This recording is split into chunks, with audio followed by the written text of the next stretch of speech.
Over 80% over 90% دار و مدار جو انرجی کا ہے وہ اسٹریٹ آف ہارموز سے جاتا ہے، کیونکہ تیل تو بہت زیادہ امریکہ بھی پیدا کرتا ہے، سب سے زیادہ امریکہ تیل پیدا کرتا ہے، لیکن وہاں سے لانا جو ہے وہ اتنا زیادہ مہنگا پڑتا ہے کہ میرے خیال میں سسٹین کرنا مشکل ہو جائے گا ان ممالک کی جو معیشت ہے. معیشت تو اکنامیکل پاور. صرف یہاں سے نہیں بلکہ یورپ کی سپلائی کا ایک جو بہت بڑا حصہ ہے وہ بھی اسٹریٹ آف ہارموز سے ہی جاتا ہے، خاص طور پہ اگر ہم ایل این جی کی بات کریں تو یہ کرائسس جو ہے صرف ایشیا کے لیے نہیں ہے، یہ کرائسس جو ہے یورپ کے لیے بھی بہت بڑا کرائسس ہے، پوری دنیا کے لیے. بالکل.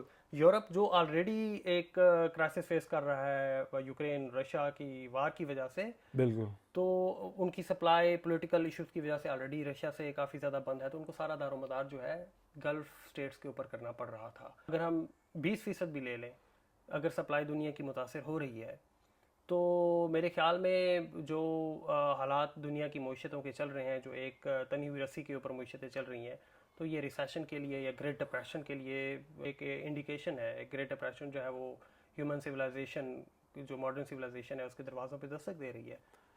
تو آپ کی ساری اس گفتگو کے بعد چلیں سپلائی کی سمجھ آ گئی، بہت ڈسٹرپٹ ہو گئے، لیکن کیا یہ ایک ہی روٹ ہے اسٹریٹ آف ہارموز؟ سعودی عربیہ کے پاس ریڈ سی کا بھی ایک روٹ ہے، تو وہ اس کو کیوں نہیں استعمال کیا جا رہا؟ بالکل. یہ بہت سارے لوگوں کے ذہنوں میں سوال آتا ہے کہ خاص طور پہ سعودی عربیہ جو اس خطے کا سب سے بڑا آئل پروڈیوسر ہے، وہ کیوں نہیں استعمال کر رہا اپنے ریڈ سی کو، یا پھر باقی عرب ممالک بھی ایک دوسرے کے ساتھ بہت برے ریلیشنز نہیں ہیں، وہ بھی وہاں سے سپلائی کر سکتے ہیں. اس میں ہمیں دیکھنا پڑے گا کہ جتنا آئل سٹرکچر ہے سعودی عربیہ کا، اگر ہم صرف بات کریں تو وہ ان کی ویسٹرن کوسٹ کے زیادہ قریب پڑتا ہے. تو اب باقی یو اے ای ہو گیا، تو اس کے بعد قطر ہے، یا پھر کویت ہے، یا بحرین ہے، تو یہ تو نیچرلی ایسٹ کوسٹ کے اوپر ہی ہے، اس جو عربین پیننسولا ہے. تو ان کو مجبوراً یہ روٹ جو ہے اختیار کرنا پڑ رہا ہے. اب یہ کر سکتے ہیں. اب اس میں دو پرسپیکٹیو ہیں، دو جو ہے وہ صورتیں ہیں کہ سب سے پہلے تو ان کو بہت بڑی جو پائپ لائنز ہیں یا اپنی آئل سپلائی ہے، چاہے روڈ سے تو میرے خیال میں اتنا ممکن نہیں ہے. یہ پائپ لائنز، یہ انیشیٹو انہوں نے لینے کی کوشش بھی کی ہے کہ ہم یورپ کو جو ہے وہ یہاں سے جو ہے وہ سپلائی کر سکتے ہیں. اب لیکن دوسری بات دیکھی جائے تو جس طرح اسٹریٹ آف ہارموز ایک چوک پوائنٹ ہے، اسی طرح کا ایک اور چوک پوائنٹ جو ہے وہ یمن کے قریب بھی باب المندب کی صورت میں موجود ہے، جو کہ وہ بھی ایک بہت ہی تھن سا واٹر وے ہے جس سے ویسلز جو ہے وہ ریڈ سی میں داخل ہوتی ہیں اور نہر سویز سے ہو کے یورپ کی طرف جاتی ہیں. اگر یہ لوگ یہاں سے سپلائی کرنا چاہیں پائپ لائنز بنا کے، تو حوثی جو ہے وہ باب المندب بند کر دیں گے، تو صرف یہ انرجی جو سپلائی ہے یہ بند نہیں ہوگی. اب دیکھیں گے چائنا جو ہے دنیا کا سب سے بڑا ایک طرح سے وہ پروڈکٹ بناتا ہے، اور ساری پروڈکٹ یورپ کو بھی جاتی ہیں، امریکہ کی طرف تو ان کا اور روٹ بہت بڑا پروڈکشن ہب ہے. بالکل، نو ڈاؤٹ. یورپ کے لیے ان کا جتنا بھی سارا یہاں سے مال جاتا ہے ایشیا کا، وہ سارا باب المندب سے ہو کے نہر سویز سے ہو کے آگے جاتا ہے. تو یہ صرف انرجی کا چلیں اسٹریٹ آف ہارموز بند ہونے سے تو انرجی بند ہو گئی، باب المندب بند ہونے سے نہ صرف انرجی بند ہوتی ہے یورپ کے لیے، بلکہ یورپ کے لیے ساری تجارت ایشیا سے بند ہوتی ہے. تو باب المندب جو ہے وہ اس سے بھی بڑا چوک پوائنٹ ہے. تو اسی لیے جو ہے وہ دنیا کافی زیادہ گھبرا رہی ہے کہ کہیں اسٹریٹ آف ہارموز سے کام آگے باب المندب کی طرف نہ چلا جائے. آپ کے خیال میں، آپ کے نزدیک ایسا کیوں ہے کہ کیا ایران اس کو as a Chowk point use کر رہا ہے؟ اور اگر کر رہا ہے تو صحیح کر رہا ہے؟ کیونکہ جو سچویشن چل رہی ہے تو صرف اب یہ وارز ڈائریکٹلی دو کنٹریز لڑ رہی ہیں، لیکن امپیکٹ اس کا پوری دنیا پہ ہو رہا ہے. آپ کے جو خیالات ہیں ان سے تو یہی لگ رہا ہے کہ ایران نے اس کو چوک پوائنٹ بنایا ہے، تو وہ آپ اس کو جسٹیفائی کیسے کریں گے؟ کیونکہ دونوں پرسپیکٹیو ہیں نا لوگوں کے. کچھ تو کہتے ہیں کہ ٹھیک ہے جنگ ہے، بہت سارے لوگ سمجھتے ہیں، اور کچھ ایسے بھی لوگ ہیں کہتے ہیں کہ بھائی جنگ ہے تو ڈائریکٹ لڑتے رہیں گے، اس سے جب باقی دنیا کا امپیکٹ پڑ رہا ہے تو مطلب آپ کہہ سکتے ہیں نا سوسائٹی ہے تو ڈفرینٹ ویری کرتے ہیں پرسپیکٹیو. بالکل. تو آپ ایران کا اس حوالے سے ہمارے بتائیں کہ سعودی عرب اور گلف کے لیے تو یہ ایک چوک پوائنٹ ہے، ایران کے لیے کتنا کلیدی ہے یہ؟ مختلف لوگ جو ہے وہ جیسے سوسائٹی ہوتی ہے، ہیومن سوسائٹی ہے، ان میں نیریٹو جو ہے لوگوں کی ذہنی استعداد کے مطابق جو ہے وہ بنتا ہے. کچھ اس کو شیعہ سنی کی لڑائی بنا رہے ہیں، سعودی عربیہ کو ایک پارٹی بنا کے، گلف سٹیٹس کو بنا کے، ایران کو شیعہ دیکھ کے. کچھ لوگ جو ہے وہ ایک اس کو اکانومک پرسپیکٹو سے دیکھ رہے ہیں کہ امریکہ جس طرح ہمیشہ سے جنگیں لڑتا ہے اپنی موسٹلی اکانومی پرسپیکٹو کو سامنے رکھ کے، تو ہر کوئی اپنی ذہنی جو سوسائٹی ہے اس میں لیئرز بنی ہوئی ہیں، تو ہر لیئر جو ہے وہ مختلف پرسپیکٹو سے اس کو دیکھ رہی ہے. تو اگر ہم کوئی سائیڈ لیے بغیر بھی دیکھیں تو یہ نہ ہی یہ صرف مفادات کی جنگ ہے، معاشی مفادات کی جنگ ہے، نہ ہی یہ شیعہ سنی کی جنگ ہے، مذہبی جنگ آپ اس کو بہت حد تک کہہ سکتے ہیں. میری نظر میں یہ ایک تہذیبوں کا تصادم ہے، یہ سویلائزیشنل کلیش ہے. تو سویلائزیشنل میں اس کو کلیش کس طرح سے کہہ رہا ہوں، جس طرح کہ آپ نے جس کو ٹرمپ کو بھی دیکھا کہ وہ کس طرح سے آج کل دھمکیاں دے رہا تھا کہ دس از دا اینڈ آف سویلائزیشن. تو یہ ایک چھوٹے چھوٹے انڈیکیشنز ہوتے ہیں کہ آپ کو دیکھنے پڑتے ہیں کہ بھائی یہ کانفلکٹ کی پیچھے اصل روح کیا ہے. جب آپ ایک سرٹن ڈیمائس اپنی دیکھ رہے ہیں سویلائزیشن کی، تو آپ کچھ بھی کرنے کے جو ہے تیار ہو جاتے ہیں. تو ایران چاہے وہ اسٹریٹ آف ہرموز بند کرے، چاہے باب المندب بند کرے، چاہے وہ خاص طور پہ یو اے ای کی جو امپائر بنی ہے اس کو تہس نہس کر دے، تو آپ کہہ سکتے ہیں کہ اگر ایک کی سروائیول کی جنگ ہے تو وہ کسی بھی طریقے سے لڑے گا تو وہ جسٹیفائڈ ہے. اب آپ کے اس سوال کے دوسرے حصے کی طرف کہ ایسا ہو کیوں رہا ہے، تو اس میں اگر ہم ایک الٹیمیٹ جو بینیفیشری ہے اگر وہ دیکھیں تو وہ اسرائیل ہے. اس لیے وہ لوگ جو کہہ رہے ہیں کہ یہ مذہب کی جنگ ہے تو وہ بھی جسٹیفائڈ ہے، کیونکہ اسرائیل اپنی کلونیل جو اس کا پروجیکٹ سٹارٹ ہوا تھا زائونسٹ کا، اسرائیل نے شروع سے ایک موٹو رکھا ہے کہ اپنے ارد گرد کسی بھی ریاست کو ملیٹریلی یا پھر سوشلی کبھی بھی یونائٹ نہیں ہونے دینا، کبھی بھی اوپر نہیں آنے دینا. کیونکہ کوئی بھی اس کے ارد گرد کا ملک، چاہے آپ پاکستان تک دیکھ لیں، کوئی بھی ملک جو کسی بھی لحاظ سے جو ایک سوشل انسٹیٹیوٹ میں کسی بھی لحاظ سے اسٹرانگ ہوتا ہے تو وہ ایران کے لیے، اسرائیل کے لیے خطرہ ہے. کیونکہ وہاں پہ ملک کا مضبوط ہونا جو ہے کل کو ملیٹریلی مضبوط ہونا ہے، اور وہ ملک جو ہے کل کو نیوکلیر پاور بھی ایکوائر کر سکتے ہیں، جس طرح پاکستان کے بارے میں ان کے خدشات تھے، جو کہ ابھی ان کے بڑے لانگ ٹرم پلان بھی ہیں، اس کے اوپر پھر کبھی بات کریں گے. تو یہی وجہ ہے کہ نہ انہوں نے کبھی لیبنان کو مضبوط ہونے دیا. اردن تو آلریڈی ان کی ایک کالونی بن کے رہ چکا ہے، اسی لیے وہ ہمیشہ ٹانگ اڑاتے رہتے ہیں سعودی عربیہ کے بارے میں، ان کو اسلحہ زیادہ امریکہ کی طرف سے نہ ملے. تو ایک یہ سب سے بڑا تھا کیونکہ ایران آلریڈی ایک مائٹ بن چکا تھا. تو بات صرف یہاں سے شروع ہوئی کہ ایران نیوکلیر پاور کبھی نہیں بننا چاہیے، انریچڈ یورینیم ان کے پاس تھی. تو اس ساری جنگ میں اگر کسی کا لیسٹ نقصان ہوا ہے تو وہ اسرائیل کا ہوا ہے، کیونکہ اس کی جنگ جو ہے کوئی اور لوگ لڑ رہے ہیں. اس کی جنگ امریکہ لڑ رہا ہے، اور اس نے بڑی کوشش کی گھسیٹنے کی سعودی عربیہ کو. یو اے ای تو آلریڈی ان کی جنگ لڑ بھی رہا ہے. تو اس کا بینیفیشری جو ہے وہ اسرائیل ہی ہے. اب اسٹریٹ آف ہرمز بند ہو، دنیا کی معیشت چوک کر جائے، کچھ ہو جائے، اسرائیل کو اس سے کوئی فرق نہیں پڑتا. ان کا ایک الٹیمیٹ گول ہے کہ ایران کو فال ہونا چاہیے، صرف رجیم کا فال ہونا نہیں، ایران کی پوری سویلائزیشنل کو فال ہونا ہے.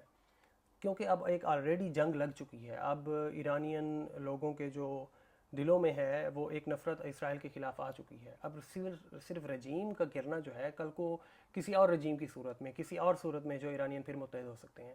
تو الٹیمیٹ ان کا گول بالکنائزیشن تھا جو فیل ہو چکا ہے.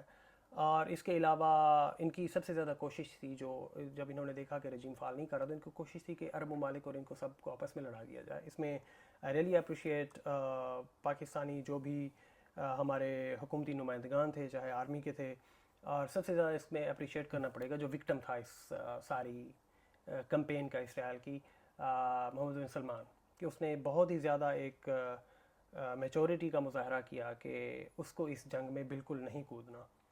اگر وہ کود جاتے تو اسرائیل پاپ کارن لے کے ایک سائڈ پہ بیٹھا رہتا اور یہ آپس میں لڑ کے ختم ہو جاتے.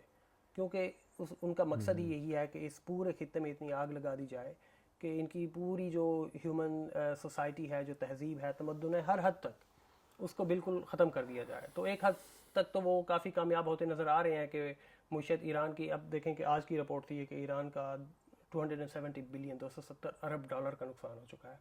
لیکن میرے خیال میں وہ اس چیز کو نہیں دیکھیں گے، کیونکہ اب ان کا سروائیول کا جو یہ آپ کا ہی مجھے یاد ہے کہ 7 سال پہلے آپ نے مجھے ایک چیز کہی تھی، میں کافی زیادہ پریشان تھا کسی معاملے میں. آپ نے کہا تھا کہ in the time of certain death survival is victory. آپ کی اس گفتگو سے نا تو ایک بات تو مجھے یہ یاد ہے کہ ایک امریکن جرنلسٹ ہیں کارل ٹکلسن، بالکل اس طرح کا نام ہے. تو وہ یہ کہتے ہیں کہ اس وقت جو امریکہ ہے نا وہ سوورن اسٹیٹ نہیں رہا, اور ایگزیکٹلی سیم خیالات کا اظہار انہوں نے ایک بی بی سی کے انٹرویو میں بھی دیا ہے کہ بھائی جو کیئر سٹارمر ہے یو کے پریزیڈنٹ جو ہے نا وہ بھی اب سوورن نہیں ہے. وہ پھر انہوں نے دلیل بھی دیا ہے کہ بھائی ان کے جو بھی فیصلے ہیں نا وہ اب یہ اپنی مائٹ سے نہیں کر رہے, یہ ان کو پریشر دیا جاتا ہے جب اے پیک کی طرف سے یا اسرائیل کی طرف سے, تو وہ اس پہ عمل کرتے ہی کرتے ہیں. اور یہ جنگ بھی اسی وجہ سے ہوئی ہے. اور آپ نے پہلے اس میں یہ کہا ہے کہ اسرائیل جو ہے نا اپنے قریب کسی بھی اسٹیٹ کو نا, گریٹر اسرائیل کا جو آئیڈیا ہے نا وہ ایکسپینشن کے لیے تو وہ کچھ بھی کریں گے. تو اس ایکسپینشن میں الحمدللہ پاکستان کے پاس ایٹمی پاور ہے جو ہمیں لگتا ہے اس وجہ سے ابھی تک بچا ہوا ہے. That's the only way you survived. So recently the echoes in the higher chambers, تو کہ ایک آواز یہ بھی گونج رہی ہے کہ اب ایران جیسے ڈونلڈ ٹرمپ نے بھی کہا ہے کہ بھائی میں جو سویلائزیشن ہی ختم کروں گا, تو اس کے بعد ابھی انہوں نے ترکی کی طرف بیانات بازی اور دیکھنا بھی شروع کر دیا, جو ایک ریسنٹ ڈیولپمنٹ بھی ہے. تو پھر آپ کو لگتا ہے کہ جب ایک ورلڈ سپر پاور جو کلیم کرتی ہے اور اس کے الائز بھی وہ سوورن بھی نہیں ہے, اور اسرائیل یہ بھی چاہتا ہے کہ بھائی میری یہ مائٹ ہے اور میں یہ چاہتا ہوں ایسا ہو تو پھر ہو, ادھر جنگ ہو تو ہو, عراق میں ہوئی, شام میں ہوئی, ٹھیک ہے, تو افغانستان میں ہوئی, تو ان سارے عرب ممالک میں ہیں اور ہمارے ارد گرد بھی. تو اب اگر یہ جنگ جاری رہتی ہے, جو مذاکرات ہمیں لگتا ہے کہ فیل ہو گئے ہیں, جو پہلے تو آپ یہ بتائیں کہ کیا یہ مذاکرات واقعی مکمل طور پر فیل ہو گئے ہیں؟ آخر یہ دو ملک 40 سال بعد ایک ٹیبل پہ تو آئے ہیں نا, تو یہ تو نہیں کہا جا سکتا کلیئرلی کہ یہ بالکل ہی فیل ہو گئے ہیں. بالکل. اور اس کے بعد بھی ابھی تک وہ اس نے کہا میں بلاک کر دوں گا, ڈونلڈ ٹرمپ نے کہا, مگر وہ ابھی تک ایک چمگوئی میں ہے ایک بات. مگر یہ دونوں لوگ ٹیبل پہ بیٹھے ہیں 40-45 سال بعد, یہ بھی ایک اچیومنٹ ہے پاکستان کے لیے. بالکل بہت بڑی اچیومنٹ. تو پاکستان کا رول بڑا کلیدی رہا ہے, اور یہ تھا بھی ضروری جو ہماری ایک انڈرسٹینڈنگ میں. پاکستان کا اس میں رول اس لیے بھی بڑا کلیدی رہا ہے کہ ہماری ایک ہسٹری ہے ڈپلومیسی کی.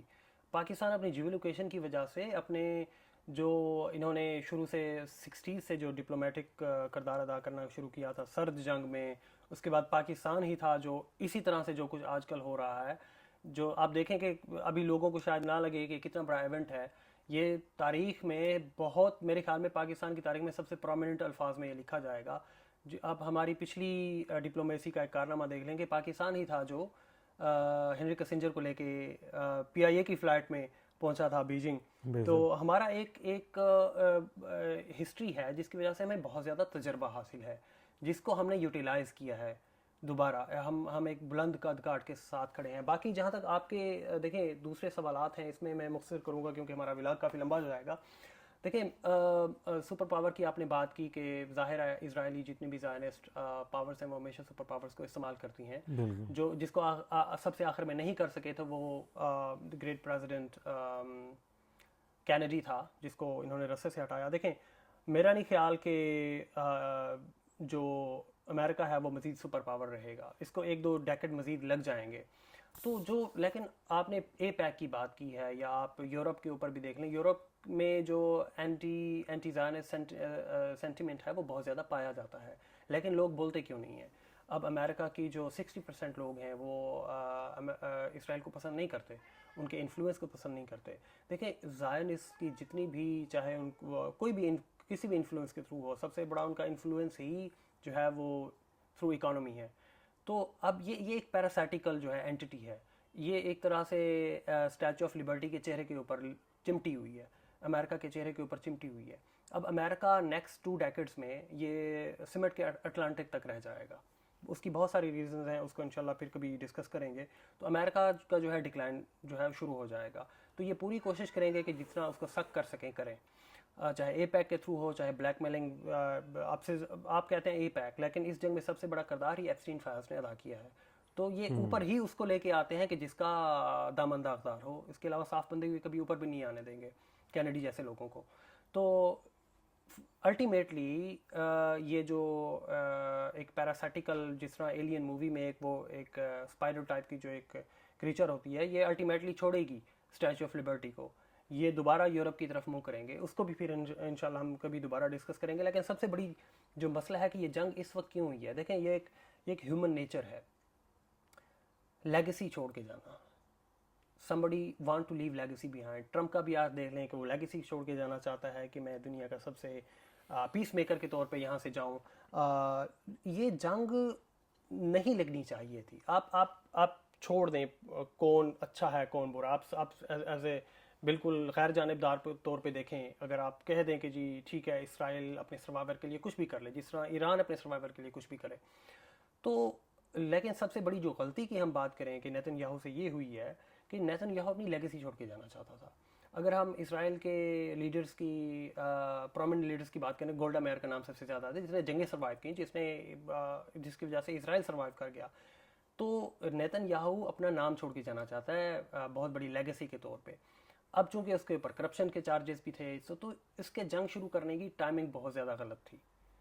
اب جس طرح ایران کے حالات چل رہے تھے اگلے کچھ سال میں, میرے خیال میں 4-5 سال میں ایرانی رجیم نے آٹومیٹکلی فال کر جانا تھا, کیونکہ اب انہوں نے صرف لیگیسی کے چکر میں, صرف اپنا نام چھوڑ کے جانے کے چکر میں, لوگ کہتے ہیں کہ جو اپنے کرپشن چارجز سے بچنا چاہتا تھا, that is not valid to say. وہ کرپشن چارجز سے نہیں بچنا چاہ رہا تھا, وہ اپنی لیگیسی چھوڑ کے جانا چاہتا ہے. وہ گولڈا مائر سے بھی بڑا نام پیچھے چھوڑ کے جانا چلیں چاہتا ہے. آپ کی اس لیگیسی کی بات سے بھی میں یہ اندازہ لگا سکتا ہوں, یا ہم یہ کہہ سکتے ہیں کہ جو ہے نا اس پوری وار کا بینیفیشری جو ہے نا وہ سوللی اور ایک واحد کنٹری ہے جو اسرائیل ہے. بالکل, of course, there is no doubt on that. تو اس پورے معاملے میں جب یہ معاملہ اب اپنی پیک پہ تھا اور مذاکرات پاکستان میں, ڈپلومیسی نے اپنی چھاپ چھوڑی پاکستانی نے, یو کے سے لے کر یو ایس اور ہر ملک سے ٹویٹس آ رہی ہیں نا لیڈرز کی. لیکن میں آخر میں ایک سوال آپ سے بھی کرنا چاہوں گا, اس کے بعد میں اپنا پرسپیکٹو دوں گا. آپ کے خیال میں یہ جو مذاکرات چل رہے ہیں یہ کامیاب ہو پائیں گے؟ ایسا ہے کہ میں یہ سمجھتا ہوں کہ اس معاملے میں جو ایرانی لیڈرشپ آئی تھی یہاں پہ, ان کے کچھ بیانات ہیں جو بہت امپورٹنٹ ہیں اور ان سے لینینسی بھی نظر آ رہی تھی. یہ ہونے سے پہلے بھی کسی کو لگتا نہیں تھا کہ یہ کامیاب ہوں, کیونکہ ریسنٹلی ہم نے دیکھا ہے کہ امریکہ نے پہلے بھی ان پہ اٹیک کیا, پھر مذاکرات کی ٹیبل میں ان کو عمان بلایا تھا, لیکن درمیان میں پھر انہیں اٹیک کر دیے تھے. تو وہ جو ایک ٹرسٹ فیکٹر تھا وہ نہیں بن سکتا. اور 40-45 سال بعد آپ ایک ٹیبل پہ بیٹھ رہے ہیں تو it is not even possible to talk. 40 سال کے بعد آپ بیٹھے ہیں ایک ٹیبل پہ. خیر پاکستان نے بٹھا لیا ان کو ٹیبل پہ, بات کرا لیا ہے, اچھے اچھے کھانے کھلائے ہیں, تو یہ بھی بڑی اچیومنٹ تھی. اور جہاں تک مذاکرات کے کامیاب ہونے کی بات ہے تو اس کے بعد دیکھیں جو ٹرمپ سویلائزیشن کو تباہ کر رہا تھا نہیں کر رہا. فائنل بات کہ میں بس اس کو بلاک کر دوں گا, جو ہمارا ٹاپک تھا, ڈبل بلاکیڈ, میں اس کو بلاک کر دوں گا. اب وہ پتہ نہیں اس کو اس میں فائدہ کیا ہو رہا ہے, نقصان کیا ہو رہا ہے, کیونکہ پٹ تو پھر گلف جائے گا نا. وہ کنٹریز جو اس سے ڈائریکٹ متاثر ہو رہی ہیں, تو وہ میرے خیال میں سمجھتا ہوں کہ مذاکرات جو ہے نا یہ بھی بہت بڑی کامیابی ہے. اور یہ ابھی فرسٹ راؤنڈ تھا جو ایرانی لیڈرشپ کہہ رہی ہے کہ بھائی ابھی ان کو چاہیے کہ ہمارے ساتھ ٹرسٹ بلڈ کریں. اور جو میری ایک اپنی انڈرسٹینڈنگ ہے کہ جو ایک امریکن وفد ہے اس میں جو لوگ تھے یہ وہ لوگ تھے جنہوں نے عمان میں ہونے والے مذاکرات کو بھی کامیاب نہیں ہونا دیا. کہہ سکتے ہیں جیرڈ کشنر, وٹکوف. تو مجھے نہیں لگتا کہ اس طرح کے لوگوں کی موجودگی میں یہ مذاکرات کامیاب ہو پائیں, کیونکہ لیکن پھر بھی میں کہوں گا کہ جے ڈی وینس نے جب جہاں سے گئے یا وہاں پہ پہنچے کوئی ایسا سخت بیان آیا نہیں ہے. ورنہ آپ کو پتہ ہے کہ Donald Trump is being we can say that he is being a mad dog. تو وہ کچھ بھی کہنے کو وہ نہیں ٹھہرتا, تو اللہ اکبر کے بعد وہ کچھ بھی کہہ دیتا ہے. تو بہرحال یہی ہے کہ میں سمجھتا ہوں کہ یہ کامیابی تھی میرے نزدیک. تو بہرحال ہمارا ولاگ آلریڈی 30 منٹس کا ہو چکا ہے, تو میں اپنا جواب جو ہے مذاکرات کے حوالے سے انشاءاللہ ہم